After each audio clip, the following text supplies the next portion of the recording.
Hey, what's up guys? It's me again, back with another SH Figuarts Dragon Ball Z action figure review. Today we will be having a look at the great SAIYAMAN, one of the stupidest characters ever seen on Dragon Ball Z. I passed on the original release of this figure, but after seeing reviews I really wanted it because they did execute the stupid character really well. But I was at my GameStop the other day and they were having an anime sale and this was part of it, so I got it just dirt cheap, around half of retail. You know, if you passed on it and you want to pick it up now, go check out your GameStop. It may still be on sale. But there is the front of the box. You can see most of the figure, the alternate heads. There are some other accessories hid on that other side. There's the side of the box, not much going on. See the side of those heads through the other side of the box. There's the back of the box showing off some of those stupid poses that this stupid character did. Bottom, top, and the front again. So now I'm going to take a second, get everything out of the box so we can have a closer look at it all. Alright, Great SAIYAMAN is out of the packaging now. And to the top of his head, he stands about 5 3/4 inches tall.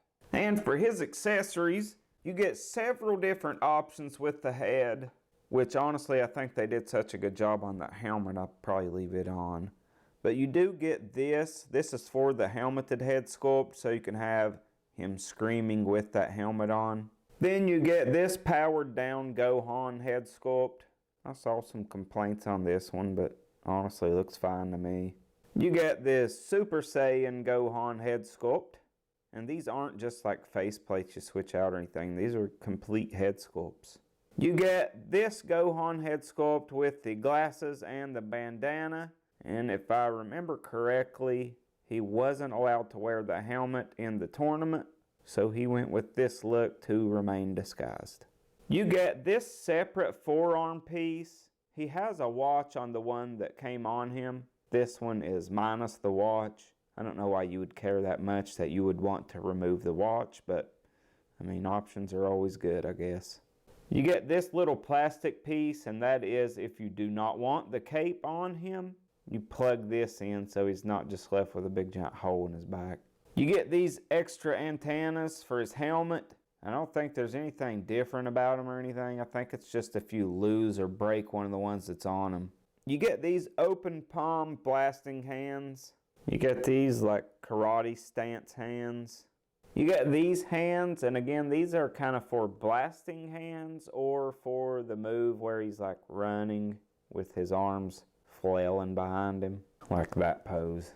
Then you get these hands. You can see where these hands peg in. These are for making that weird M move he did. It would be that one. Alright, that's all for his accessories. Now we'll compare him to a few other Dragon Ball Z characters. Here he is with his younger self on the left. I added those scrapes and blood on him. And on the right we have the premium collar Perfect Cell. All looking pretty good together.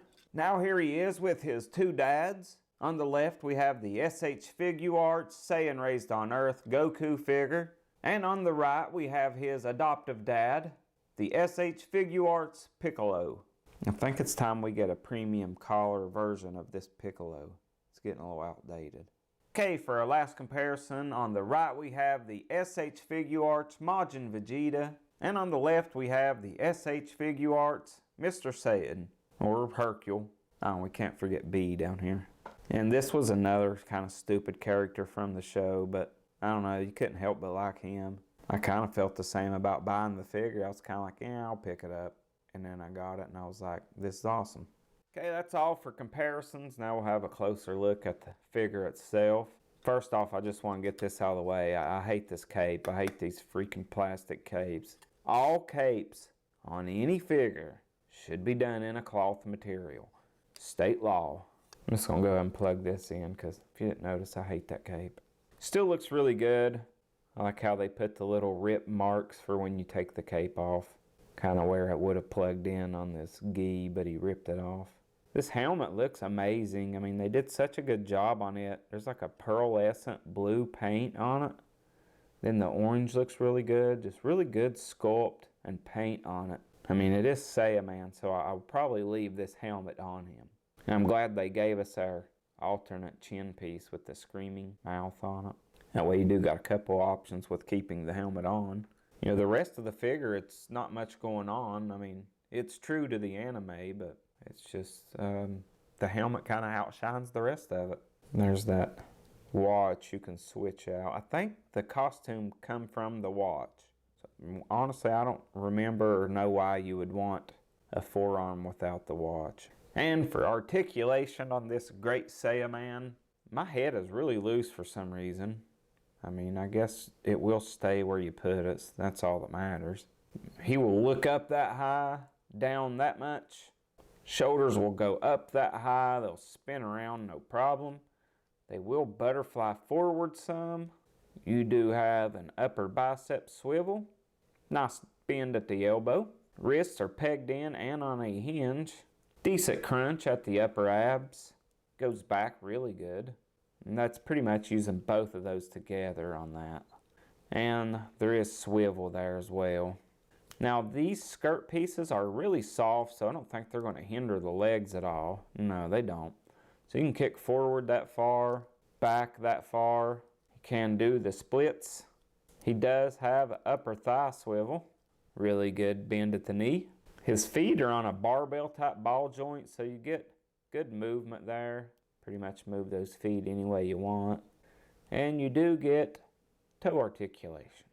So pretty good articulation on SAIYAMAN. You're going to be able to get him in all those goofy ass poses he did on the show. And that's really what matters, because I'm sure that he's sitting with the weird M pose on every shelf he's on. Speaking of that pose, I'm going to get him in that pose now, and we will wrap this review up. Alright, so there it is. One of the weirdest stances ever in Dragon Ball Z. And yes, I remember the Ginyu Force. I think this has them beat.